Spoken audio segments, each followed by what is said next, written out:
తెలంగాణ మంత్రివర్గంలోకి కొత్తగా 3 మంత్రులు చేరి 3 రోజులవుతున్నా ఇప్పటివరకు శాఖలు కేటాయించలేదు. మంత్రుల శాఖల విషయంపై జోరుగా చర్చ జరుగుతోంది.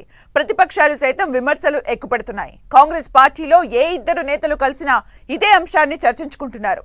నిన్నటి వరకు కేబినెట్ లోని మంత్రులందరి శాఖల ప్రక్షాళన జరగనుందనే ప్రచారం జరిగింది. మంత్రి ఉత్తమ్ కుమార్ రెడ్డిని ఆల్ ఆఫ్ సడన్ గా ఢిల్లీకి పిలిపించేసరికి శాఖల అంశం మరింత జోరందుకుంది. కానీ ఈ రోజు సీఎం రేవంత్ రెడ్డి చేసిన కామెంట్స్ అందుకు భిన్నంగా ఉన్నాయి. తన దగ్గరున్న శాఖలనే కొత్త మంత్రులకు కేటాయిస్తామంటూ చెప్పుకొచ్చారు.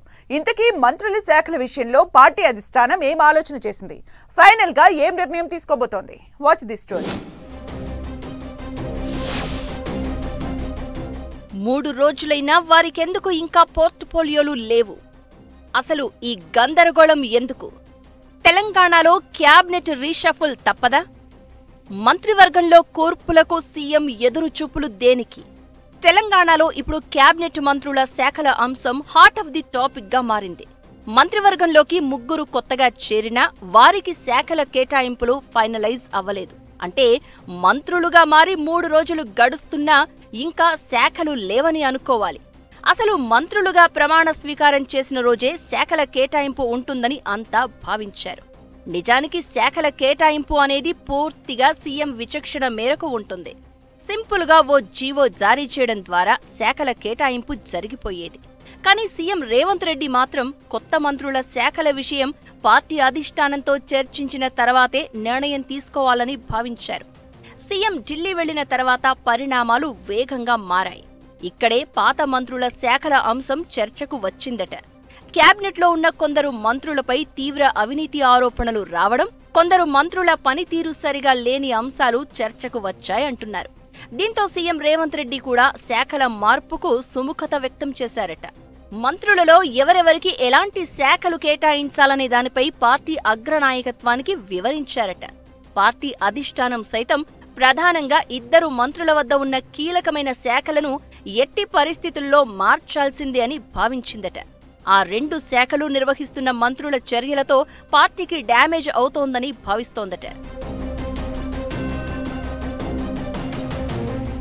సీఎం రేవంత్ రెడ్డి ఢిల్లీ పర్యటనలో భాగంగా మొదటి రోజు సాయంత్రం పార్టీ రాష్ట్ర వ్యవహారాల ఇన్ఛార్జ్ కేసీ వేణుగోపాల్ను కలిసి పరిస్థితిని వివరించారు.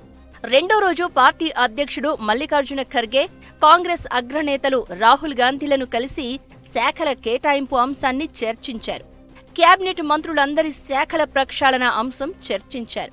దీనిపై మరింత క్లారిటీ కోసం సీనియర్ మంత్రి ఉత్తమ్ కుమార్ రెడ్డిని అకస్మాత్తుగా ఢిల్లీకి పిలిపించుకున్నారు. ఉత్తమ్ కూడా ఈ చర్చల్లో పాల్గొన్నట్లు టాక్. అయితే సీఎం రేవంత్ రెడ్డి ఢిల్లీలో మీడియాతో చిట్చాట్ చేస్తూ కొత్త మంత్రులకు తన వద్ద ఉన్న శాఖలనే కేటాయించనున్నట్లు చెప్పారు. పాత మంత్రుల శాఖలను మార్చడం లేదని క్లారిటీ ఇచ్చారు. ఢిల్లీలో తాను 2 రోజుల పాటు ఉన్నది బీసీ కులగణన అంశాన్ని చర్చించడం కోసమే ఉన్నట్లు చెప్పుకొచ్చారు. అయితే మొదట్లో శాఖల మార్పులు చేర్పులు చేయాలని భావించిన పార్టీ అధిష్టానం నిర్ణయం మార్చుకోవడానికి కారణం లేకపోలేదనే చర్చ జరుగుతోంది. మంత్రుల శాఖలు ఇప్పుడు ఆల్ ఆఫ్ సడన్ గా మార్చితే ప్రభుత్వానికి చెడ్డ పేరు వచ్చే ప్రమాదం ఉందని భావించారట. కొందరు మంత్రులపై ప్రతిపక్షాలు చేస్తున్న ఆరోపణలు నిజమనుకునే ప్రమాదం ఉందని వెనక్కి తగ్గారట. శాఖల ప్రక్షాళన చేస్తే బూమరాంగ్ అయ్యే ప్రమాదం ఉందని ఆఖరి నిమిషంలో వెనక్కి తగ్గారు అనేది టాక్.